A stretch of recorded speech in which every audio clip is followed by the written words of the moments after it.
ನಿಮ್ಮ ಸತ್ಯ ಯುನಿಲೆಟ್ ಅಲ್ಲಿ ಫುಲ್ ಮೂನ್ ಸೇಲ್ ಮೇ 31 ಒಂದಿನ ಮಾತ್ರ. ಸತ್ಯ ಯುನಿಲೆಟ್ ಲೋಕಭವನದಲ್ಲಿ ಪ್ರಮಾಣ ವಚನ ಸಮಾರಂಭ ವಿಚಾರಕ್ಕೆ ಸಂಬಂಧಪಟ್ಟಂತೆ ನಿಯೋಜಿತ ಸಿಎಂ ಡಿಕೆ ಶಿವಕುಮಾರ್ ಪ್ರತಿಕ್ರಿಯೆಯನ್ನು ಕೊಟ್ಟಿದ್ದಾರೆ. ಆರ್ಸಿಬಿ ಸಂಭ್ರಮಾಚರಣೆ ವೇಳೆ ಕಾಲ್ತುಳಿತ ಆಗಿತ್ತು, ಹೀಗಾಗಿ ಸರಳ ಕಾರ್ಯಕ್ರಮಕ್ಕೆ ಪ್ಲಾನ್ ಅನ್ನ ಮಾಡಿಕೊಂಡಿದ್ದೇವೆ. ಅದಕ್ಕೋಸ್ಕರ ಲೋಕಭವನದಲ್ಲಿ ಪದಗ್ರಹಣ ಕಾರ್ಯಕ್ರಮ ಆಗುತ್ತೆ. ಉಳಿದ ಸಚಿವರ ಪ್ರಮಾಣ ವಚನ ನನಗೆ ಇನ್ನೂ ಸಹ ಮಾಹಿತಿ ಬಂದಿಲ್ಲ, ಅದನ್ನು ಹೈಕಮಾಂಡ್ ತೀರ್ಮಾನ ಮಾಡುತ್ತೆ ಅಂತ ಹೇಳಿ ಡಿಕೆಶಿ ಹೇಳಿದ್ದಾರೆ.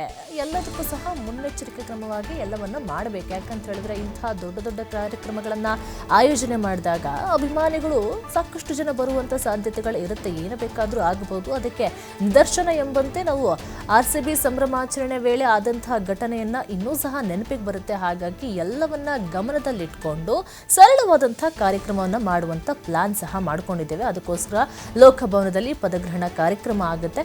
ಉಳಿದ ಸಚಿವರ ಪ್ರಮಾಣ ವಚನ ಬಗ್ಗೆ ನನಗೆ ಮಾಹಿತಿ ಇನ್ನೂ ಸಿಕ್ಕಿಲ್ಲ, ಅದನ್ನ ಹೈಕಮಾಂಡ್ ತೀರ್ಮಾನ ಮಾಡುತ್ತೆ ಅಂತ ಹೇಳಿ ಡಿಕೆಶಿ ಅವರು ಹೇಳಿಕೆಯನ್ನು ಕೊಟ್ಟಿದ್ದಾರೆ. ಏನೆಲ್ಲ ಸಿದ್ಧತೆಗಳನ್ನು ಮಾಡ್ಕೊಳ್ಬೇಕು ಆಲ್ರೆಡಿ ಮಾಡ್ಕೊಂಡಿದ್ದಾರೆ. ಹಾಗಾಗಿ ಅಂಥ ಭರ್ಜರಿಯಾದಂಥ ಅದ್ಧೂರಿ ಕಾರ್ಯಕ್ರಮ ಏನು ಮಾಡೋದಿಲ್ಲ, ಸರಳವಾಗಿ ಕಾರ್ಯಕ್ರಮ ನಡೆಯುತ್ತೆ. ಯಾರಿಗೂ ಇದರಿಂದ ಕಾರ್ಯಕ್ರಮದಿಂದ ತೊಂದರೆ ಆಗಬಾರದು. ಹಾಗಾಗಿ ಎಲ್ಲ ಕಟ್ಟುನಿಟ್ಟಿನ ಕ್ರಮವನ್ನು ತೆಗೆದುಕೊಂಡು ಕಾರ್ಯಕ್ರಮವನ್ನು ಮಾಡ್ತೇವೆ. ಇನ್ನು ಉಳಿದಂಥ ಸಚಿವ ಸ್ಥಾನದ ಬಗ್ಗೆ ಪಟ್ಟಿಯ ಬಗ್ಗೆ ನನಗಿನ್ನೂ ಸಹ ಮಾಹಿತಿ ಬಂದಿಲ್ಲ, ಎಲ್ಲವನ್ನು ಸಹ ಹೈಕಮಾಂಡ್ ತೀರ್ಮಾನ ಮಾಡುತ್ತೆ ಅಂತೇಳಿ ನಿಯೋಜಿತ ಸಿಎಂ ಡಿಕೆ ಶಿವಕುಮಾರ್ ಪ್ರತಿಕ್ರಿಯೆಯನ್ನು ಕೊಟ್ಟಿದ್ದಾರೆ.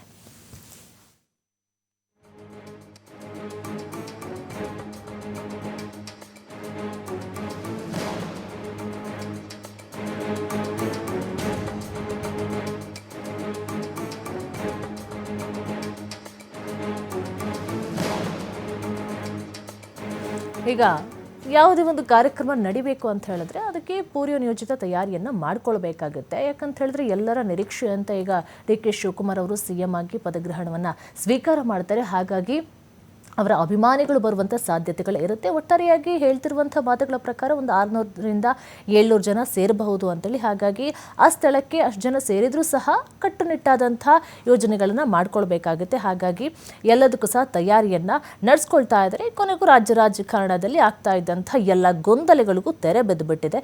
ಇವಾಗ ಸಮಾಜವಾದಿ ಸಿದ್ಧಾಂತದ ನಾಯಕ ಸಿಎಂ ಅವಧಿ ಮುಗಿದ್ರೆ ಇತ್ತ ಯುವ ನಾಯಕ ತನ್ನದೇ ಆದಂಥ ವಿಶೇಷ ಸಾಮರ್ಥ್ಯದೊಂದಿಗೆ ರಾಜಕೀಯಕ್ಕೆ ಬಂದಂಥ ಡಿ ಕೆ ಶಿವಕುಮಾರ್ ಈಗ ರಾಜ್ಯಾಡಳಿತ ಆರಂಭ ಆಗ್ತಾ ಇದೆ. ಹಾಗಾಗಿ ಅದನ್ನು ಆರಂಭ ಮಾಡುವಂತಹ ನಿಟ್ಟಿನಲ್ಲಿ ಎಲ್ಲವನ್ನೂ ಸಹ ಮೊದಲ ಹೆಜ್ಜೆಯಲ್ಲಿ ಇಡಬಾರ್ದು ಎನ್ನುವಂಥ ನಿಟ್ಟಿನಿಂದ ಎಲ್ಲದಕ್ಕೂ ಸಹ ಪೂರ್ವ ತಯಾರಿಯನ್ನ ಮಾಡ್ಕೊಳ್ತಾ ಇದ್ದಾರೆ. I had booked all thousands of buses. We don't want it to be chaos in the Bangalore city. About more than 17,000 vehicles they had booked. So all my police officers were just worried about the big chaos near Vidhan Saudar Stadium.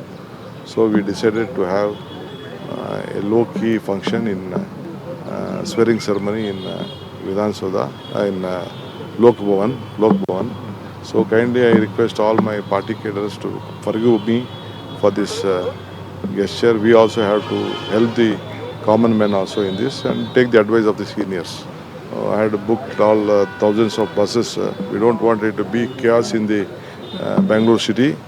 About more than 17,000 vehicles they had booked.